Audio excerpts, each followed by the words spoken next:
अभाव की जिंदगी नहीं जी सकता। हर व्यक्ति के लिए राशन कार्ड है। कोरोना कालखंड में फ्री में राशन की व्यवस्था हुई। पूरे प्रदेश के अंदर एक अभियान चला करके हर गरीब परिवार के पास रसोई गैस का सिलेंडर होना चाहिए, विद्युत का कनेक्शन होना चाहिए। अब तो हम हर घर नल की योजना के साथ भी पूरे प्रदेश के अंदर कार्य कर रहे हैं। हर घर तक शुद्ध पेयजल की उपलब्धता करवाने का काम भी हो रहा है। एक संवेदनशील सरकार इसी प्रकार से कार्य करती है। हर उस निराश्रित बुजुर्ग को जिसका कोई देखभाल करने वाला नहीं है, उसे वृद्धावस्था पेंशन से जोड़ा जा रहा है। निराश्रित महिलाओं को निराश्रित महिला पेंशन के साथ जोड़ा जा रहा है। दिव्यांगजन पेंशनधारी को दिव्यांगजन पेंशन की सुविधा उपलब्ध करवाई जा रही है। कुष्ठ रोग से पीड़ित लोगों को कुष्ठावस्था पेंशन भी उपलब्ध करवाया जा रहा है।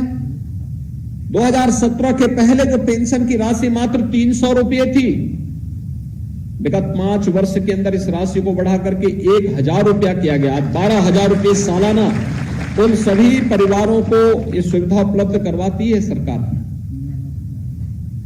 आयुष्मान भारत के अंदर 5 लाख रुपए की स्वास्थ्य बीमा का कवर भी दिया जा रहा है। और मुख्यमंत्री कृषक दुर्घटना बीमा के अंतर्गत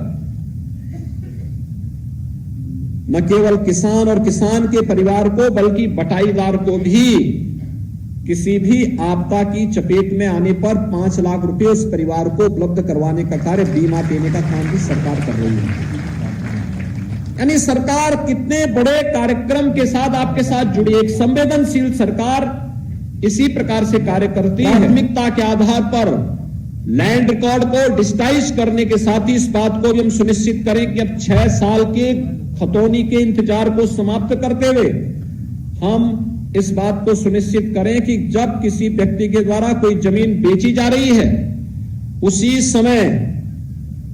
समय उसका नाम उस खतौनी में दर्ज कराने का प्रावधान भी करने की तैयारी हो, अब दिखाई दे और एक निश्चित प्रक्रिया के साथ हम उसको जोड़ने का काम भी करें।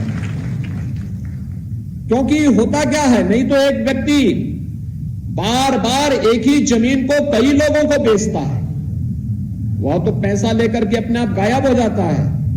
और जो बेचारे रजिस्ट्री करके कागज लेके बैठे रहते हैं कि जमीन हमारी, पता लगा कोई दूसरा ही व्यक्ति कब्जा करने के लिए गया, फिर उसमें विवाद होता है और कानून व्यवस्था की समस्या हमारे सामने खड़ी होती है।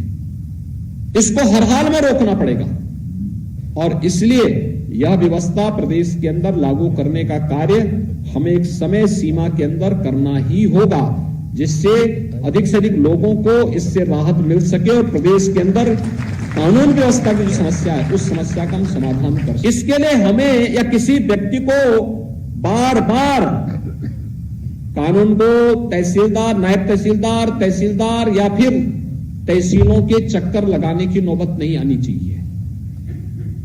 हम इस प्रकार का मैकेनिज्म तैयार करें। अभी तो एक अभियान चलाने की आवश्यकता है।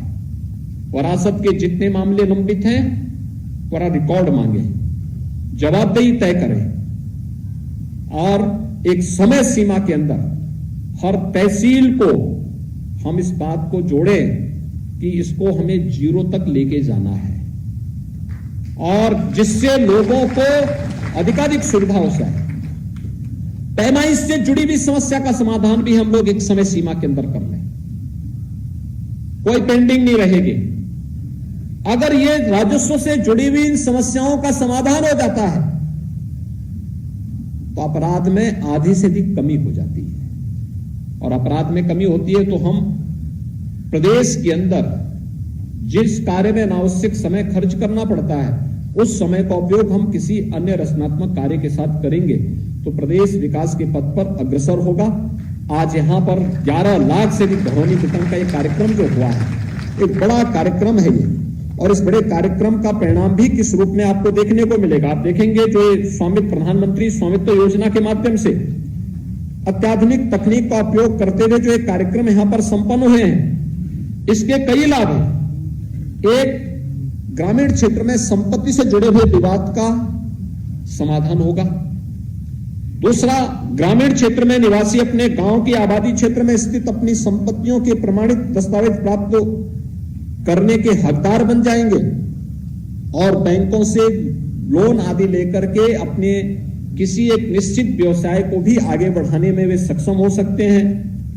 तीसरा, आबादी क्षेत्र का प्रारंभिक डाटा तैयार होने से विकास के लिए सरकारी योजनाओं को भी आगे बढ़ाने में सुगमता होगी। और चौथा, इस प्रकार के स्वामित्व योजना के कार्यक्रम के माध्यम से अभिलेख से ग्रामीण क्षेत्र में वित्तीय सुदृढ़ता भी, अगर एक व्यक्ति, एक परिवार स्वावलंबन की ओर अग्रसर हो रहा है तो पूरा गांव स्वावलंबन की ओर अग्रसर होगा। वित्तीय सुदृढ़ता भी ग्रामीण क्षेत्र में इससे आएगी। और जो हम लोग ये मानते हैं कि प्रदेश की जीडीपी के साथ साथ हर जनपद की भी होनी चाहिए। जो हम बार बार कहते हैं कि हमें आत्मनिर्भर भारत ही नहीं, आत्मनिर्भर प्रदेश भी, आत्मनिर्भर जनपद भी बनाना होगा। और प्रदेश और जनपद को आत्मनिर्भर बनाने का जो अभियान है वह गांव से और नगर निकायों से प्रारंभ आगे बढ़ेगा।